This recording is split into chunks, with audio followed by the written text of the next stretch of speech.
Hello বন্ধুরা, রানী টিউটোরিয়ালে তোমাদের সকলকে জানাই স্বাগত। আজ আমরা ক্লাস 6-এর রায় ও মার্টিন প্রশ্নবিচিত্রার মডেল কোশ্চেন পেপার 18-র সারগাছি রামকৃষ্ণ মিশন হাই স্কুলের প্রশ্নের উত্তরগুলো দেখব। 1-এর 2-এর এবং 3-এর দাগের প্রশ্ন উত্তরগুলো দেখব। দেখো বন্ধুরা, প্রথমেই যে প্রশ্ন রয়েছে, সুপ্রীত অঙ্কে 30-এর মধ্যে 27 নাম্বার পেলে সে কত নাম্বার পেয়েছে, কত শতকরা কত পার্সেন্ট নাম্বার পেয়েছে। তাহলে বন্ধুরা দেখো, মোট নাম্বার কত 30, তাই আমরা নিচে 30 লিখেছি এবং কত পেয়েছে 27। তাহলে আমরা দেখো বন্ধুরা পাশে কিন্তু 27টা ভেঙেছি, 3 9 27, 3 3 9, তাহলে 3 গুণিতক 3 গুণিতক 3, আর 30টাও ভেঙে নিলাম, 3 10 30, 2 5 10। তাহলে বন্ধুরা আমরা কি করলাম, ওপরের 3 আর নিচের 3 কেটে দিলাম। তাহলে ওপরে হলো 3 3 9 আর নিচে হলো 5 2 10।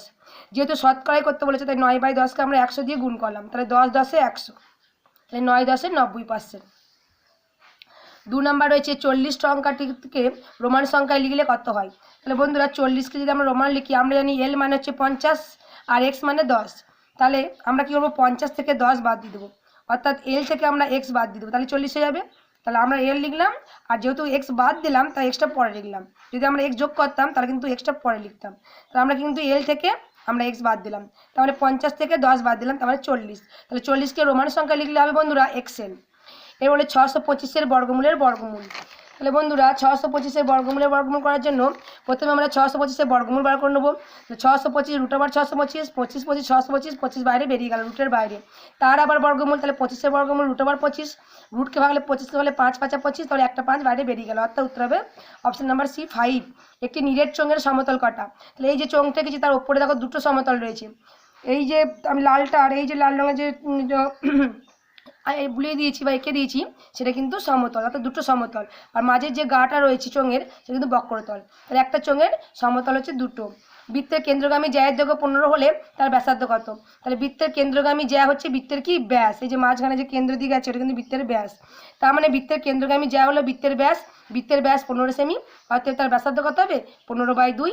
তার মানে 2 7 14, 0.0 নিলাম, 2 5 10, তার মানে বৃত্তের ব্যাসার্ধ হবে 7.5 সেমি। দেখো বন্ধুরা এরপর বলেছি -2 থেকে যে সংখ্যা বিয়োগ করলে বিয়োগফল +2 হবে, সেটা কি। তা ধরি এক্স বিয়োগ করতে হবে, তাহলে -2 থেকে আমরা বিয়োগ করবো আগে এক্সকে, সমান কত পাবো +2। তাহলে -2টা -2 লিখবো, -x লিখলাম আর সমান দিয়ে +2, -1টা -x লিখলাম, সমান দিয়ে +2টা +2 লিখলাম, -2টা এইদিকে এসে +2 হয়ে গেল, তাহলে 2 আর 2 +4। এখন কি পেলাম, -x সমান +4, অর্থাৎ প্লাসে মাইনাসে মাইনাস, তার মানে x সমান -4, 4 একে 4ই রইল। 0.17কে আমরা সামান্য ভগ্নাংশে প্রকাশ করবো। তাহলে 17 থেকে 7-এর মাথায় যেহেতু পৌনঃপুনিক আছে, 1-এর মাথায় পৌনঃপুনিক নেই, তাই আমরা একটা বাদ দিলাম। তাহলে 17 থেকে 1 বাদ গেল, কত হলো 16। আর যেহেতু একটা সংখ্যার মাথায় পৌনঃপুনিক, তাই একটা 9 দিলাম, আর একটা সংখ্যার মাথায় পৌনঃপুনিক নেই তাই একটা 0 দিলাম, তাহলে 16/90। আমরা 2 দিয়ে গেলাম, 2 8 16 আর 2 45 90, তাহলে 8/45।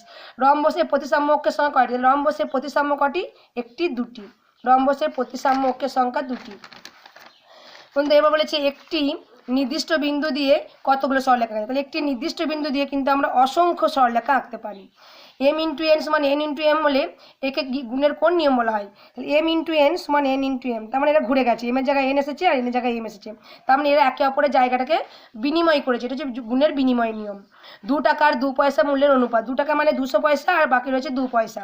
তাহলে আমরা কিন্তু 2 টাকাকেও পয়সা করে নিলাম, তাহলে এদিকে 200 পয়সা আর এদিকে 2 পয়সা, তাহলে আমরা 2 দিয়ে কাটি, তাহলে 2 100 200 আর 2 1 2, তার মানে 100:1।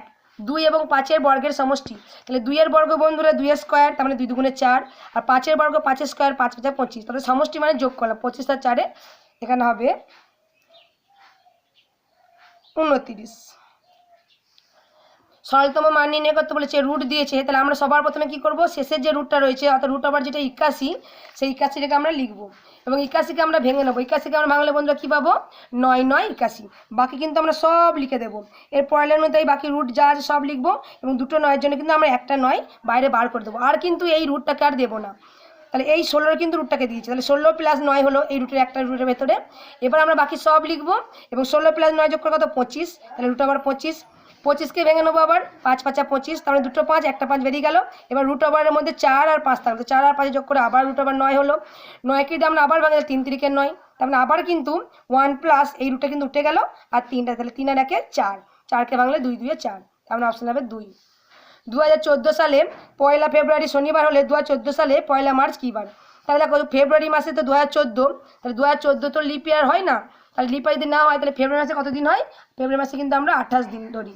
তাহলে এক্ষেত্রে 28কে যদি আমরা 7 দিয়ে ভাগ করি তাহলে 7 4 28, তার মানে শূন্য, কোনো দিনই থাকছে না, তাহলে শনিবার হলে এটাও শনিবারই হবে। 54, 18 আর এক্স এর সমানুপাতি হলে এক্সের মান কত? তাহলে 54, 18 আর এক্স এটা ক্রমিক সমানুপাতি। তাহলে আমরা জানি ক্রমিক সমানুপাতি হলে মাঝের যে পদটা সেটা কিন্তু দুবার হয়। তাহলে দেখো বন্ধুরা 54 লিখেছি ইস্টু 18 সমানুপাত 18 ইস্টু এক্স, অর্থাৎ মাঝের যে 18 সে দুবার লিখেছি। তাহলে ইস্টু মানে বাই, তাহলে 54 বাই আমরা 18 করলাম, সমান দিলাম 18 বাই এক্স। এবার কোনাকুনি গুণ, তাহলে 54 সঙ্গে এক্স গুণ হলো, সমান দিলাম 18 সঙ্গে 18 গুণ হলো। তাহলে এক্সে যখন মান বার করবো তখন সমান দেওয়ার পর 18 গুণিত 18 থাকলো, আর এই 54টা নিচে নেমে গেল, ভাগ হয়ে গেল। তাহলে 18 3 54, তাহলে 18 আর 54 কেটে গেল, আর 3 6 18, 18টা কেটে গেল, উত্তর হলো 6। এক্সের মান বন্ধুরা 6। বিরাট 100 রান করতে গিয়ে এক্সট্রা বাউন্ডারি আর ওয়াইটা ওভার বাউন্ডারি করে, তাহলে বাকি সব খুচরো রান করলে খুচরো রানের সঙ্গে কত? তাহলে বিরাট মোট রান কত করেছে? 100, তার মধ্যে এক্সট্রা বাউন্ডারি তার মানে 4 রান করে, 4 গণিত এক্স 4 এক্স, আর ওয়াইটা ওভার বাউন্ডারি তাহলে 6 রান করে, তাহলে ওয়াই গণিত 6 6 ওয়াই। তাহলে খুচরো রান কত? তাহলে মোট রান ছিল 100, তার মধ্যে 4টে বাউন্ডারি মেরেছে আর 6টা ওভার বাউন্ডারি, তাহলে 4x প্লাস 6 ওয়াই তো বাদ চলে গেল। তাহলে খুচরো রানের সংখ্যা হবে 100 মাইনাস 4x প্লাস 6 ওয়াই। সরল করো বলেছে 20-র বিপরীত সংখ্যা, তাহলে বন্ধুরা প্লাস 20 বিপরীত সংখ্যা কী হবে? অবশ্যই আমরা জানি প্লাস 20 বিপরীত সংখ্যা হবে -20, তাহলে আমরা -20 লিখেছি। দেখো বন্ধুরা তারপরে যেটা বলেছে মাইনাসটা মাইনাস লিখেছি, আর মাইনাস সাথে পরম মান কি 7, তারপরে আমরা মাইনাসটা মাইনাস লিখেছি। এদিকে আমাদের বলেছে দেখো বন্ধুরা এরপর কি বলেছে প্লাস -8টা -8 লিখেছি, এদিকে প্লাস রয়েছে, আর এই -19টার বলেছিল +19-এর বিপরীত সংখ্যা, তার মানে -19। দেখো বন্ধুরা -20টা -20 লিখেছি, এটা -7 হয়ে গেল। এটা দেখো বন্ধুরা মাইনাসে মাইনাসে +8, এটা দেখো প্লাসে মাইনাসে -19, তাহলে -20 আর -7 দুটো একই চিহ্ন, তো যোগ হবে, তাহলে -20 আর -7 -27, +8 রয়েছে পাশে -19, তাহলে বন্ধুরা -18 আর +8 দুটো দু রকম চিহ্ন, অর্থাৎ একটি দেখো বন্ধুরা রয়েছে মাইনাস আর একটা প্লাস, তাহলে একটা মাইনাস একটা প্লাস হলে আমরা কিন্তু দু রকম চিহ্ন আছে, তাই সেক্ষেত্রে আমরা বিয়োগ করব। তাহলে আর 27 থেকে আমরা যদি 8 বাদ দিলে 19 হবে, 27টা বড় তাই মাইনাস চিহ্ন, তাই -19, আর পাশে কিন্তু -19 রয়েছে। এবার দেখো বন্ধুরা দুটোই মাইনাস, তাহলে একই চিহ্ন হলে যোগ হবে, তাহলে -19 কত হবে? 38, আর চিহ্নটা মাইনাসই হবে, অর্থাৎ -38। একটি সমতলে কমপক্ষে কয়টি সরলরেখা দিয়ে পরিবেষ্টন করা যায়? তাহলে একটা সমতলকে কমপক্ষে বন্ধুরা 3টি সরলরেখা দ্বারা পরিবেষ্টন করা যায়। দেখো বন্ধুরা এই যে সমতল জায়গাটা আছে, 3টে, 1 2 3টে সরলরেখা দ্বারা কিন্তু পরিবেষ্টন করা হয়। এরপর রয়েছে 4টে অসমরেখ বিন্দু দিয়ে কয়টা সরলরেখা আঁকা যায়? 4টে অসমরেখ মানে কি? যে সরলরেখাগুলো যে বিন্দুগুলো একই সরলরেখা থাকবে না, একটা একটা একটা, অর্থাৎ 4টি বিন্দু 4টে সরলরেখার মধ্যে রয়েছে। এটা হচ্ছে সমরেখ বিন্দু, যে 4টি বিন্দু একই রেখায় রয়েছে, এটা কিন্তু অসমরেখ, 4টে বিন্দু 4টে সরলরেখায় রয়েছে। তাহলে এরকম 4টে বিন্দু দিয়ে আমরা কিন্তু 6টা সরলরেখা আঁকতে পারবো, দুটো কোনাকুনি কর্ণ আর বাকি 1 2 3 4টে বাহু, তাহলে মোট 6টা আমরা আঁকতে পারবো। একটি ত্রিভুজের স্থূলকোণ কটা হয়? সবসময় মনে রাখবে বন্ধুরা একটি ত্রিভুজের স্থূলকোণের মান 1টি হয়। এরপর হচ্ছে 45 ডিগ্রি কোণের সম্পূরক কোণ কত? তাহলে আমরা সম্পূরক কোণের সমষ্টি হচ্ছে 180 ডিগ্রি, তাহলে 45 ডিগ্রি কোণের সম্পূরক কোণ বার করতে হলে আমরা 180 থেকে 45 বাদ দেবো, তার মানে 135 ডিগ্রি। 80 সেমি দৈর্ঘ্যের তামার তার বেঁকিয়ে বর্গাকার করলাম, তাহলে বর্গাকার ক্ষেত্রে ক্ষেত্রফল কত হবে? তাহলে বর্গাকার আমরা যদি যখন 80 ডিগ্রি তামাটা যখন 80 সেমি দৈর্ঘ্যের তামাটাকে যখন বাঁকাবো তখন সেটা পরিসীমা হবে, তাহলে পরিসীমা হচ্ছে 80 সেমি, আর আমরা জানি বর্গক্ষেত্রের পরিসীমা কি 4 × একটি বাহু দৈর্ঘ্য, সেটাই আমরা 80 পেলাম। তাহলে একটি বাহুর দৈর্ঘ্য বার করতে গেলে 80 থেকে 4টা ভাগ হয়ে যাবে, 4 × 80, তার মানে বাহুর দৈর্ঘ্য পেলাম 20। এবার বর্গক্ষেত্রের ক্ষেত্রফল কি? বাহুর দৈর্ঘ্য স্কয়ার, তাহলে বাহুর দৈর্ঘ্য 20, 20 স্কয়ার 20 20 400 সেমি, অর্থাৎ বর্গক্ষেত্রের ক্ষেত্রফল 400 বর্গ সেমি। দেখো বন্ধুরা এরপর রয়েছে দুটি আইএক্স নাম্বার প্রশ্ন রয়েছে, দুটি সংখ্যার লসাগু 336 এবং গসাগু 12, একটি সংখ্যা 84 হলে অপর সংখ্যাটা কত? তাহলে সংখ্যা দুটোর লসাগু কত বন্ধুরা? 336, গসাগু 12, একটি সংখ্যা 84 অপর সংখ্যা এক্স। তাহলে আমরা জানি সংখ্যা দুটোর গুণফল সমান লসাগু গণিত গসাগু। তাহলে সংখ্যা দুটো কি? একটা সংখ্যা 84, একটা সংখ্যা এক্স, তাহলে 84 গণিত এক্স সংখ্যা দুটোর গুণফল সমান লসাগু কত বলেছিল? 336, আর গসাগু বলেছিল 12। সেই দুটো আমরা গুণের আকারে লিখলাম। এখন আমরা এক্সের মান বার করব। তাহলে এক্স সমান ডান দিকে 336 গুণিত 12 লিখলাম, আর এই 84টা নিচে ভাগ করে দিলাম। এবার 12কে 84 দিয়ে কাটবো, 12 7 84, তাহলে 12 কেটে গেল, 84 কেটে গেল, 7 রইল। এবার ওপরে রইল 336 আর নিচে রইল 7। এবার যদি আমরা ভাগ করি 7 4 28, আর এই 56 পরে হলো 7 8 56। তার মানে বন্ধুরা অপর সংখ্যাটা হবে 48।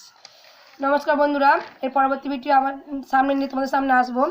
ভিডিওটা ভালো লাগলে প্লিজ লাইক এবং সাবস্ক্রাইব করবেন। নমস্কার।